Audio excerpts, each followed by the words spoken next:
3 stratégies de retargeting en dropshipping, c'est ce qu'on va voir dans cette vidéo. Alors vous le savez, qu'est-ce que c'est chiant d'avoir des ajouts au panier, des visiteurs, des personnes qui commencent à acheter mais qui finalisent pas. Il y en a tous les jours, c'est normal, c'est comme ça. Ok, vous aussi, vous le faites. Des fois, vous allez sur un site internet, vous ajoutez au panier, vous achetez pas. Ok. Nous, notre boulot, en tant que bon e-commerçant, en tant que bon marketeur, c'est de retargeter toutes ces personnes-là et de ne pas les lâcher jusqu'à temps qu'ils finalisent ou non. Mais voilà, faire tout notre possible pour qu'ils finalisent l'achat de ce qu'ils ont mis au panier. Ok. Ou de l'article qu'ils ont vu, qu'ils ont visité. Donc, on va avoir 3 stratégies qui sont pour moi les 3 stratégies les plus importantes à mettre en place, les bases, ce qu'on doit mettre en place dès le début, dès qu'on commence un shop. Ok. Donc la première, ça va être le retargeting via l'emailing.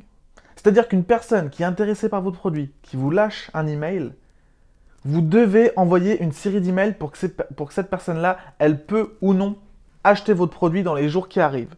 C'est-à-dire que vous devez utiliser par exemple un outil comme Klaviyo, qui est un outil qui sert à envoyer des emails à vos prospects,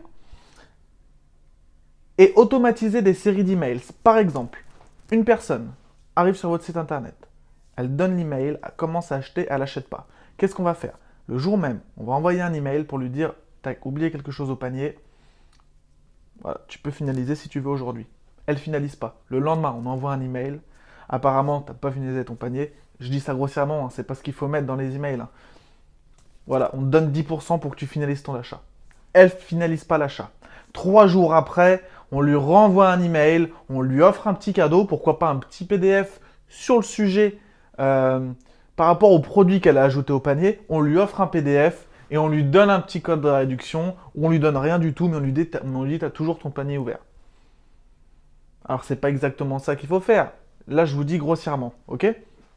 Mais c'est super important de mettre ça en place, ça ne coûte rien. Ça va vous coûter 2 heures à faire sur l'ordi et après vous automatisez tout ça. Ça s'enverra tout seul avec un outil comme Klaviyo par exemple qui se gère de l'emailing. Ça s'enverra tout seul les emails après. Mais si si aujourd'hui vous avez un site e-commerce et vous n'avez même pas d'emailing pour retargeter les personnes qui ont ajouté au panier, vous vous asseyez sur un max de pognon, c'est n'importe quoi. Donc vous devez mettre ça en place, c'est primordial. Ok. Donc dans la description, il y a un guide à télécharger. Et dans ce guide, je vous explique les 3 stratégies que là on est en train de voir ensemble, plus quelques-unes pour pouvoir retargeter un maximum toutes les personnes qui visitent votre site internet et ne plus souffrir des paniers abandonnés ou souffrir des visiteurs que vous ne convertissez pas en clients. D'accord? Donc c'est dans la description, c'est totalement gratuit. Vous le téléchargez et au moins vous aurez votre petit guide sur votre bureau, sur votre téléphone, sur votre ordinateur et vous pourrez tout simplement suivre un peu le processus et savoir quoi mettre en place, ok? Donc voilà pour la première stratégie. Si ça vous intéresse, tout ce qui est retargeting, etc. sur le dropshipping, je vous invite à vous abonner à la chaîne car là je vais lancer une série de vidéos où je vais vraiment approfondir le sujet car c'est quelque chose qu'on ne parle pas assez et qui est super important.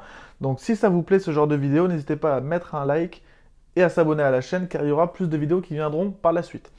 Ensuite, la deuxième stratégie à mettre en place, c'est Facebook Ads. Alors vous savez que moi, je ne suis pas fan de Facebook Ads, c'est pas quelque chose que j'utilise. Par contre, je l'utilise pour le retargeting. Ça, c'est sûr. Facebook Ads et le retargeting, ça marche énormément. C'est un outil super puissant. Par exemple, quelqu'un veut acheter un de vos produits. Vous vendez une petite lampe portative comme ça. La personne, elle va sur la page, elle ajoute au panier, elle ne finalise pas. Qu'est-ce que vous allez faire? Vous retargetez cette même personne sur Facebook avec la même lampe et avec un code promo, pourquoi pas, de 5 ou 10%. Et la personne, elle va vous voir sur Facebook 1 fois, 2 fois, 3 fois, 4 fois, bim, elle va acheter, c'est bon, c'est marre. Ok? Alors, bien sûr, pas avec tout le monde, mais c'est quelque chose qui marche très bien, couplé à l'emailing, c'est-à-dire que la personne, elle va vous voir dans les emails, elle va vous voir sur Facebook. Et la troisième stratégie dont je voulais vous parler, elle va vous voir sur Internet, sur des sites web, grâce à Google Display.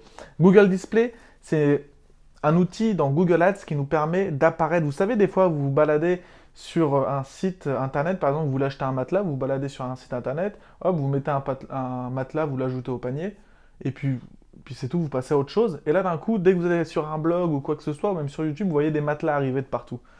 Ça, c'est le Google Display. Et ça, c'est méga puissant en retargeting. De toute façon, le Google Display, c'est pour le retargeting de base. Et après, si votre retargeting marche bien, on peut passer sur du trafic froid. Voilà, Facebook, on peut faire du trafic froid et faire du retargeting. Google Display, c'est retargeting et pourquoi pas par la suite du trafic froid, mais là, il faut vraiment être chaud patate, ok?